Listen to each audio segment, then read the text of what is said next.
Okay દોસ્તો, હું Solanki Ranjit SN વિદ્યાલય દ્વારા શરૂ કરાયેલ ઈ લર્નિંગ સેશનમાં આપનું હાર્દિક સ્વાગત કરું છું. હવે આપણે એમસીક્યુ જે 2 કે 3 બાકી છે છઠ્ઠા ચેપ્ટરના એને ગણી દઈએ. એટલે છઠ્ઠું ચેપ્ટર છે આપણું, અહીંયા ઉદાહરણો એક બાકી છે એ ટ્રાય કરજો, નહીંતર પછી આપણે ફરી પાછું ગણીએ ત્યારે એ ગણી દઈશું. અને આઈએમપી કયા છે એ પણ તમને હું ગણાવી દઈશ. ચલો વાત કરીએ. આપણે એમસીક્યુ લગભગ 21 સુધી ગણેલા હતા. 22માં એમસીક્યુની વાત કરીએ તો 22મું એમસીક્યુ કેવી રીતે ગણાય, તો એને કીધું છે કે વક્ર આપેલો છે. શું આપેલું છે? વક્ર y બરાબર વક્ર 2y વત્તા x² બરાબર 3 ના એક બિંદુ આગળ અભિલંબનું સમીકરણ કીધું છે. એક આગળ અભિલંબનું સમીકરણ કીધું છે. તો આ તો આપણને સિમ્પલ છે, ખબર પડી ગઈ કે સ્પર્શકનો ઢાળ મેળવી પછી અભિલંબનું સમીકરણ તો આપણને ખબર છે કે એક આગળ કીધું છે, એટલે એક આગળ ઢાળ મેળવી દઈશું. સ્પર્શકનો એક બિંદુ તો છે જ. સ્પર્શકનો ઢાળ મળ્યા પછી શું લખાય? y માઇનસ y0 બરાબર -1/, સ્પર્શકનો ઢાળ અથવા તો સીધો એને અભિલંબનો ઢાળ પણ કહીએ. કાંઈ સ્પર્શકનો મેળવો હોય તો આપણે અભિલંબનો ન લખીએ કાંઈ, એટલે -1/, સ્પર્શકનો ઢાળ x - x0 લખીએ કાંઈ. તો ચલો પહેલાં ઢાળ મેળવી દઈએ. સ્પર્શકનો ઢાળ એટલે વિકલન થશે. આનું થશે એટલે 2y થશે એટલે dy/dx વત્તા અહીંયા થશે 2x આના બરાબર 0. dy/dx એટલે કે સ્પર્શકનો ઢાળ થઈ ગયો. dy/dx ને સૂત્રનો કરતા બનાવી દઈએ તો -2x પેલી બાજુ અને છેદમાં જશે 2. અહીંયા થશે dy/dx બરાબર થશે -x. આવું થશે. એક બિંદુ આગળ કીધું હતું તો એક આગળ શું મળશે આપણને? એક બિંદુ આગળ મળશે તો અહીંયા થશે dy/dx. એક બિંદુ આગળ આપણે મેળવી દઈએ તો અહીંયા શું થશે? -1. એટલે એનો મતલબ થશે એક બિંદુ આગળ આપણને સ્પર્શકનો ઢાળ છે, આ આપણને સ્પર્શકનો મળ્યો. સ્પર્શકનો ઢાળ બરાબર આ મળી ગયું. આપણને અભિલંબનું સમીકરણ કીધું હતું તો અહીંયા થશે અભિલંબનું સમીકરણ. બિંદુ કયું છે? એક છે અને સ્પર્શકનો ઢાળ છે આપણી જોડે. સ્પર્શકનો ઢાળ એટલે કે dy/dx છે. dy/dxની કિંમત આપણી જોડે છે -1. અભિલંબનું સમીકરણ છે એટલે અહીંયા થશે y - y0 એટલે આપણું થઈ ગયું x0 y0 બરાબર -1/, dy/dxની કિંમત અને અહીંયા થશે x - x0. શું થશે?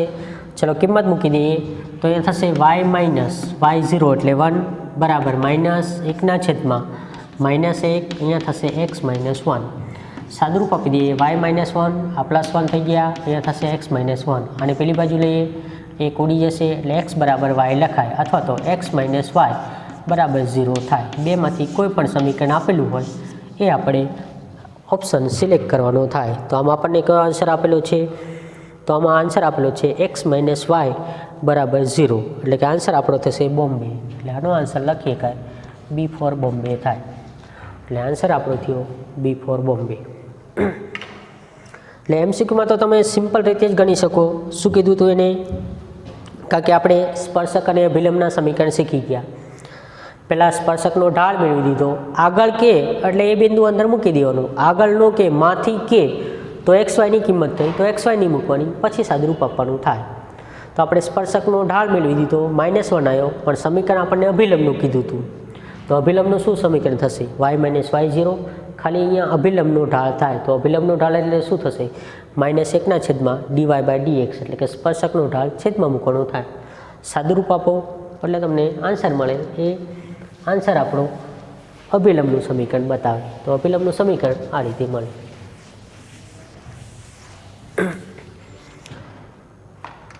ચલો એની પછી 23મું આપેલું છે.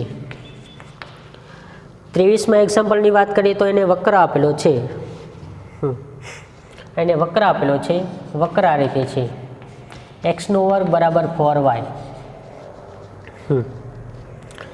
x² બરાબર 4y 1, 2 માંથી પસાર થતાં અભિલંબનું સમીકરણ કીધું છે. 1 2 માંથી પસાર થતા અભિલંબનું સમીકરણ કીધું છે.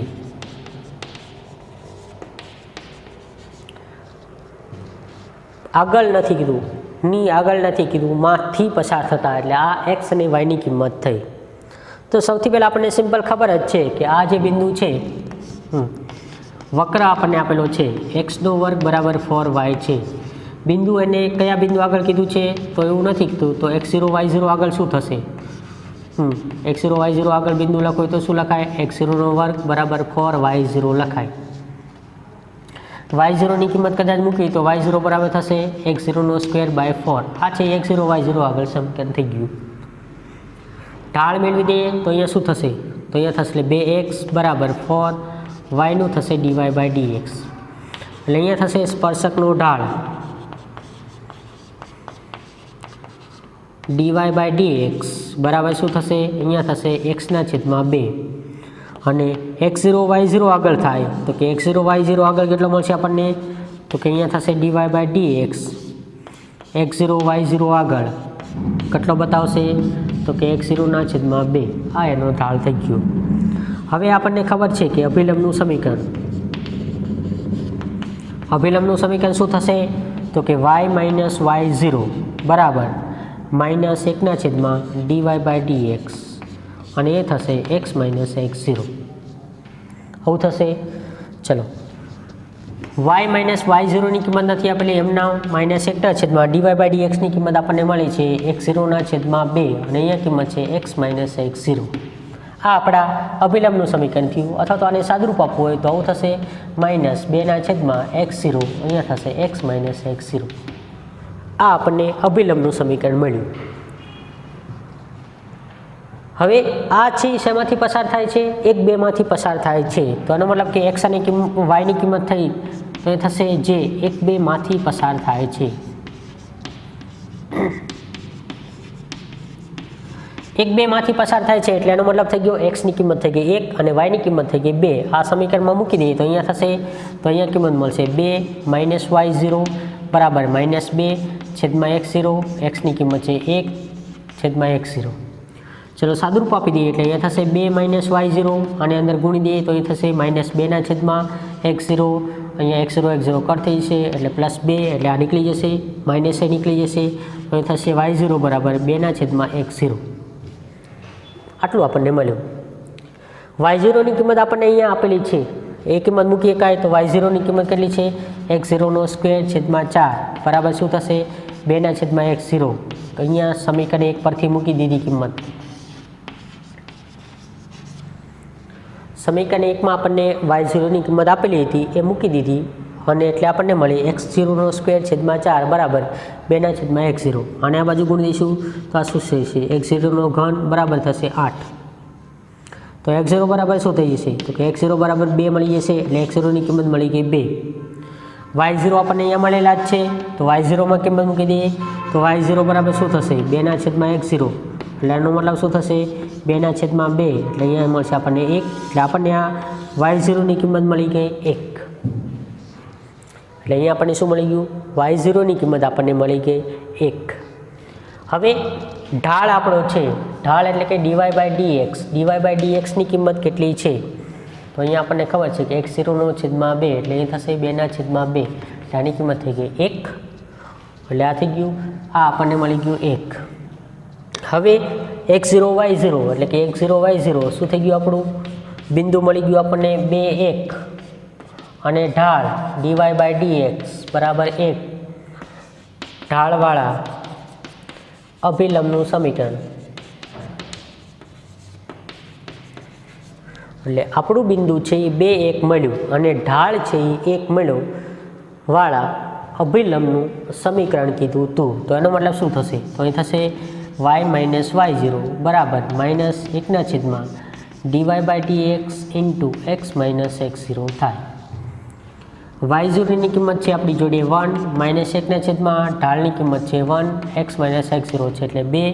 અહીંયા થશે y - 1 બરાબર થશે -x + 2 અને આ બાજુ લઈ લઈશું એટલે આ થશે x + y અને આને પેલી બાજુ લઈ જઈશું એટલે અહીંયા થશે એક્સ વત્તા વાય બરાબર 3 આ છે આપણા અભિલંબનું સમીકરણ થાય ક્યારે કે 1 2 માંથી પસાર થતાં લખેલું હોય તો 1 2 વાળા કીધું હોય 1 2 આગળ કીધું હોય તો આપણું સીધું હોય સમીકરણ મળ્યું એમાં કિંમત મૂકવાની થાત પણ અહીંયા છીએ આપણે અભિલંબનું સમીકરણ જે મળે એમાં 1 2 કિંમત મૂકી એક્સ અને વાયની સાદરૂપ આપી એટલે x0 y0 મળી જશે એની પછી ઢાળમાં જે ઢાળ મળેલો છે એમાં x0ની કિંમત મૂકી દઈશું એટલે ઢાળ મળી જશે પછી આપણને જે મળે એ અભિલંબનું સમીકરણ થાય એટલે ખાસ યાદ રાખજો ઘણીવાર આપણને આવું કન્ફ્યુઝન માંથી અને વાળા શબ્દ બે જ યાદ રાખવાના થાય અને એક્ઝામ્પલ છે આપણે આ રીતે ગણવાનું થાય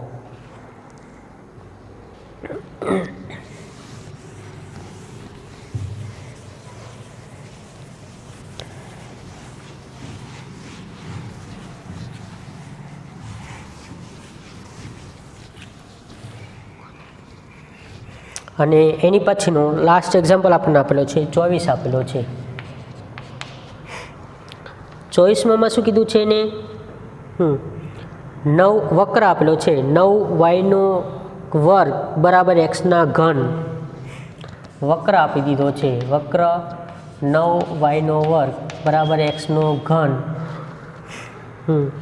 પરના બિંદુઓ આગળ દોરેલા અભિલંબના યમાક્ષો સમાન અંતઃખંડ રચે છે અંતઃખંડ બનાવે છે દોરેલા અભિલંબના યમાક્ષો કીધા છે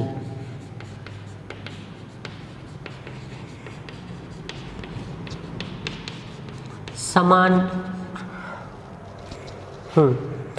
અને કીધું છે અભિલંબના યમાક્ષો સમાન અંતઃખંડો બનાવે છે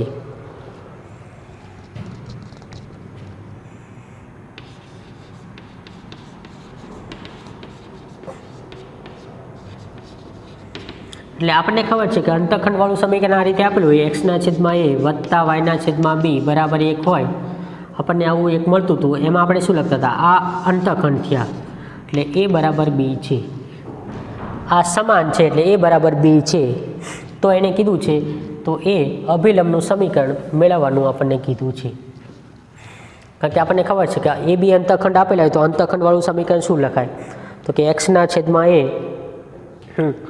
તો આમાં બિંદુ મેળવવાનું કીધું છે એટલે એક્સના છેદમાં એ વત્તા વાયના છેદમાં બી બરાબર 1 લખાય તો એ બી જે છે એ અંતઃખંડ ગણાય તો અહીંયા જે આપણને આપેલા છે અંતઃખંડ એ બે સરખા છે એટલે એ બરાબર બી થાય તો સૌથી પહેલાં આનું અભિલંબનું સમીકરણ મેળવવા માટે આપણે ઢાળ મેળવવું પડશે તો અહીંયા થશે સ્પર્શકનો ઢાળ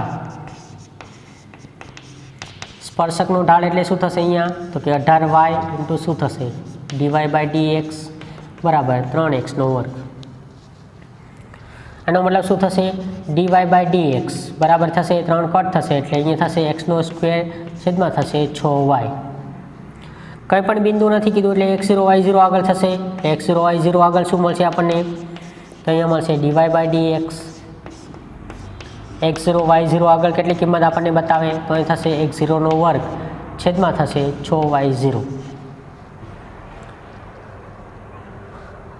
અભિલંબનું સમીકરણ કીધું છે તો અહીંયા થશે અભિલંબનું સમીકરણ તો અભિલંબનું સમીકરણ લખી દઈએ અભિલંબનું સમીકરણ x0 y0 આગળ શું મળશે આપણને y - y0 બરાબર -1/dy/dx ઇન્ટુ શું થશે x - x0 ચલો y - y0 બરાબર -1/dy/dx એટલે આ થશે x0નો વર્ગ છેદમાં 6y0 અને અહીંયા થશે x - x0 છેદનો છેદ ઉપર આવી જશે અને આ બાજુ ગુણી જશે તો અહીંયા શું થશે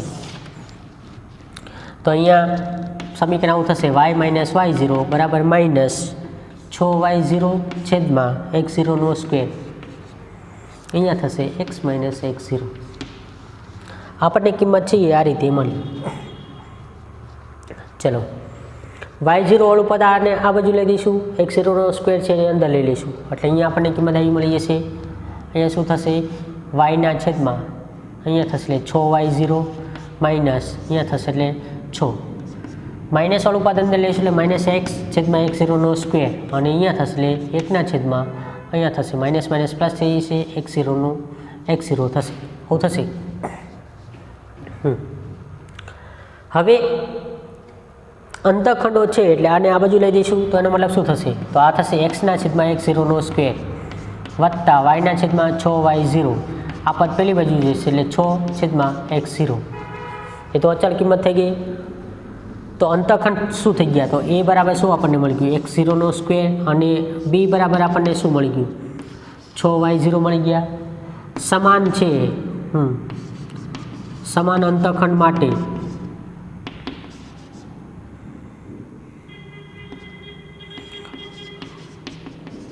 શું થશે? a બરાબર b. તો એ થશે x0 સ્ક્વેર બરાબર શું થશે? 6y0. આવું લખીએ કાંઈ. હવે y0 તો અહીંયા આપણે y0ની કિંમત મૂકીએ તો મૂકી શકાય, કારણ કે આપણને અહીંયા આપેલો છે વક્ર શું આપી દીધો છે?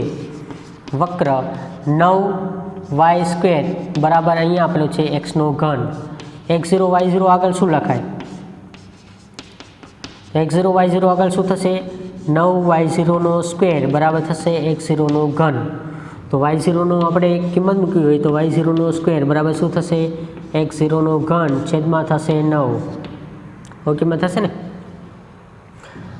y0 બરાબર શું લખી કહે? તો કે y0 બરાબર થશે અહીંયા x0 3/2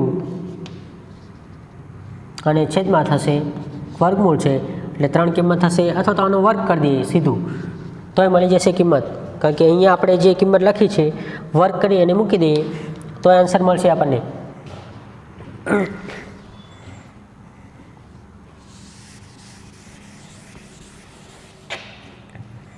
એટલે અહીંયા શું થશે? x0 સ્ક્વેર બરાબર અહીંયા શું થશે? 6y0. તો y0 બરાબર શું લખાય? x0 સ્ક્વેર છેદમાં થશે 6. વક્ર આપણને આપેલો છે, વક્ર શું આપેલું છે? 9y0 સ્ક્વેર બરાબર અહીંયા થશે x0. આવું છે. આ x0 y0 આગળ આપણે વક્ર લખી દીધો. y0ની કિંમત આમાં મૂકી દઈએ તો અહીંયા શું થશે? x0 છેદમાં 6 એનો વર્ગ બરાબર શું થશે? x0. સાદુરૂપ આપી દઈએ એટલે અહીંયા શું થશે? તો અહીંયા થશે 9 છેદમાં થશે 36 ગુણ્યા અહીંયા થશે x0ની 4 ઘાત બરાબર x0 થશે. એટલે અહીંયા થઈ જશે એટલે 4 એક ઘન એટલે અહીંયા થશે છેદમાં 4 બરાબર શું થશે? x0.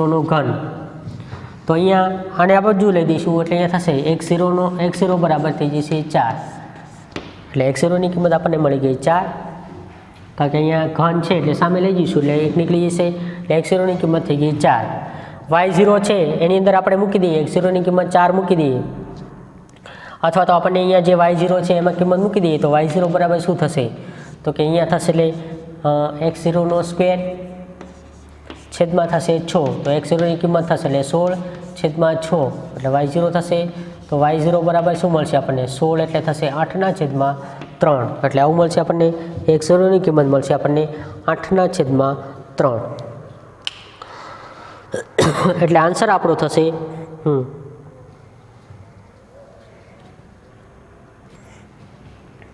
સોરી એક જ મિનિટ, x0 મળી ગયા એટલે એ થશે 9y0 સ્ક્વેર બરાબર શું થશે?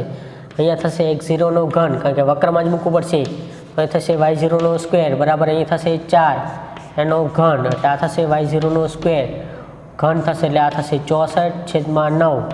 તો y0 બરાબર શું મળશે આપણને? 8/3 પ્લસ ઓર માઇનસ હશે એટલે આપણને બિંદુ મળશે 4 ± 3, કારણ કે આપણે વક્રમાં જ મૂકવું પડશે. આપણે તો પહેલાં સીધા શેમાં મૂકી દીધું? અંતઃખંડમાં મૂકી દીધું. અંતઃખંડ નહીં પણ વક્રમાં મૂકવાનું, એટલે વક્રમાં મૂકશું એટલે આપણને અંતઃખંડમાં મૂકીએ તો એક જ અંતઃખંડ બતાવે, બીજો અંતઃખંડ બતાવે નહીં. પણ આપણે તો વક્રમાં મૂકવાનું, કારણ કે વક્ર ઉપરથી અંતઃખંડ બનશે. તો એનો મતલબ થશે કે 4 અને બીજું બિંદુ થશે ± 8/3 થાય. એટલે આન્સર છે એ આપણો આ રીતે મળે. શું કીધું તું ને? વક્ર આપેલો હતો ના અભિલંબ યામાક્ષો સાથે સમાન માપના અંતઃખંડો બનાવે તો એ બિંદુ કયું હશે એ મેળવવાનું છે. તો સૌથી પહેલાં આપણે શું કરશું?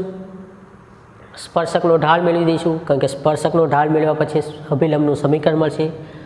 સ્પર્શકનો ઢાળ એટલે બીજું કંઈ નહીં, dy/dx. તો આપણે વિકલન કરી દીધું. વિકલન કરીને આપણે x0 y0ની કિંમત મૂકી દીધી અને સાદુરૂપ આપી દીધું એટલે આપણને આ રીતે મળી ગયું. હવે આ કિંમત આપણને મળી ગઈ છે. એની પછી આપણે શું કર્યું કે આ ઢાળની કિંમત આવી એ આ ઢાળમાં મૂકી અને સાદુરૂપ આપ્યું એટલે આપણને આ મળી ગયું. આના ઉપરથી આપણે એક્સ ખબર છે કે એક્સ અને વાય, એક્સને હંમેશા આપણે ધન રાખીએ છીએ, તો એ ટાઈપનું સમીકરણ બનાવી દીધું. એક્સના છેદમાં આવે એ એક્સ અંતઃકન ગણાય, વાયના છેદમાં આવે એ વાય અંતઃકન ગણાય. એટલે એક્સના છેદમાં આવ્યો એ એક્સ અંતઃકન એટલે એ, અને આ બી બંને સમાન છે એટલે એ બરાબર બી, એટલે આપણને એક મળી ગયું. x0² બરાબર 6y0 લખાય, અથવા તો y0 બરાબર x0² 6. આ એક અંતઃખંડ થયું. હવે શું થશે તો કે વક્ર આપેલો હતો 9y² બરાબર x3. તો એની અંદર આપણે શું કરી દીધું તો કે એની અંદર આપણે કિંમત છે એ y0ની કિંમત મૂકી દીધી અને સાદુરૂપ આપ્યું એટલે આપણને x0ની કિંમત મળી 4. x0 મળ્યા એને ફરીવાર આપણે વક્ર આપેલો હતો એમાં કિંમત મૂકી દીધી, કિંમત મૂકી અને સાદુરૂપ આપ્યું તો આનો મતલબ શું થઈ ગયો કે આપણને કિંમત અહીંયા મળે છે 64/9 અને વર્ગમૂળ લઈએ તો પહેલાંનું થશે 8 અને 9નું થશે 3, પણ પ્લસ ઓર માઇનસ આવશે એટલે x4 હશે ત્યારે y આપણને મળશે 8/3. એટલે આપણો આન્સર છે એ પ્લસ અને માઇનસ 8/4 લખી શકાય. તો આ જ રીતે આપણે છે એ બધા એક્ઝામ્પલ ગણી શકાય અને બધા એક્ઝામ્પલના આન્સરો આપણે આ રીતે મેળવી શકાય. એટલે ખાસ યાદ રાખજો, બધા એક્ઝામ્પલ છે એ આ રીતે ગણાય અને આ રીતે સોલ્વ કરી શકાય. એટલે આ રીતે છે એ બધા એક્ઝામ્પલો થશે અને બાકીના ઉદાહરણ છે એની પછીનું ચેપ્ટર જે છે એ પૂરું થાય એટલે ફરીવાર આપણે એનું ઉદાહરણ છે એ જે મોસ્ટ ઇમ્પોર્ટન્ટ છે એ બધા ટીક કરી હું તમને ગણાવી દઈશ, એટલે એ પણ થઈ જશે. અને એની પછીના લેક્ચરમાં આપણે આવતા લેક્ચરમાં નવું ચેપ્ટર ચાલુ કરીશું અને આગળ એની ગણતરી કરીશું. બને ત્યાં સુધી સંકલન ચાલુ કરીશું એટલે શું થાય તમને સંકલનમાં વધારે આવડે, એટલે સંકલનની ગણતરી કરીશું આવતા ચેપ્ટરમાં. ઓકે દોસ્તો, થેન્ક યુ.